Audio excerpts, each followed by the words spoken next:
एक ही धर्म है, एक ही बाइबिल, एक ही कुरान है, एक ही पैगंबर मोहम्मद उनके रसूल हैं,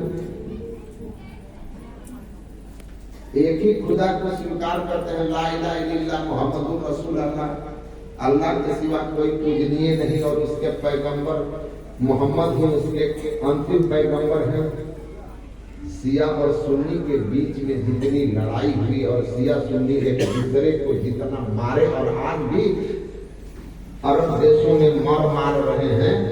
ईरान और इराक की लड़ाई वास्तव में क्या थी? सिया और सुन्नी के बीच की लड़ाई थी और आज भी मर रहे हैं आपस में लड़के। तो अगर धर्म का मतलब वही होता जो ये जानते हैं, ये समझते हैं, तो लड़ाई होती है। इसका मतलब कि इस धरती को स्वर्ग बनाने में, इस धरती को सुंदर स्थान बनाने में अगर तुम्हारा योगदान नहीं है, इस धरती को तुम दुश्मनी और नरक का स्थान बनाने में सहयोग किए हो, तो तुम अधार्मिक आदमी हो, नारकीय आदमी हो।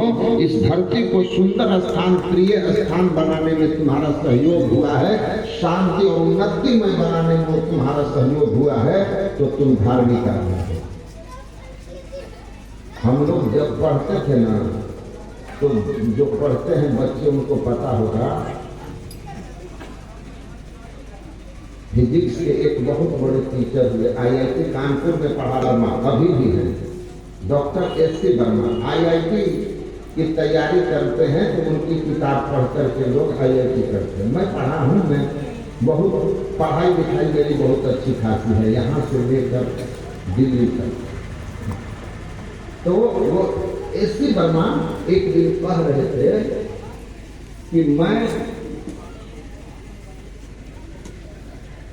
धार्मिक क्रियाओं को करने के लिए समय, धार्मिक क्रिया समझ रहे, पूजा पाठ आदि के संबंध में, लेकिन मैंने बहुत से ऐसे काम किए हैं जिससे इस धरती पर लोगों का जीवन सुखमय हो सके।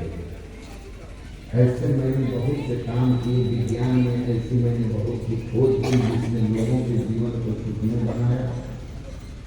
भगवान ईश्वर में मैं आस्था रखता हूँ और जो समय मिल पाता है, जो समय संभव हो पाता है, तो मैं उनका ख्याल भी कर लेता हूँ। हमारा ख्याल इसी बात से रहता है कि भगवान ने यह सृष्टि बनाई है, तो ईश्वर के बनाए हुए सृष्टि को आनंद से अपना जीवन यात्रा पूरा करें, इसमें हमारा सहयोग हो। तो मैं ऐसे कर्म को पूजा ही मानता हूँ। पूजा है कि नहीं? कर्म ही पूजा है। ऐसा कर्म पूजा है जब आप ईश्वर का नाम लेते हुए और इस धरती को ईश्वर कर रहे हैं, और जब समय मिलता है तो बैठ करके भी सिर्फ भगवान का सुमिरन करने का प्रयास कर रहे हैं।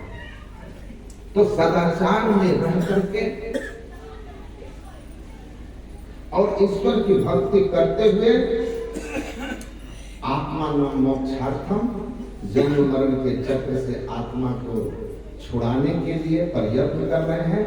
जगत हिताय च, और हमारे द्वारा इस जग का हित हो, भला हो, इस संसार में रहने वाले लोग सुख शांति से अपने जीवन को जी सके, ऐसा अगर हमारा प्रयास है तो हम मानव जीवन की यात्रा सही कर रहे हैं, धर्म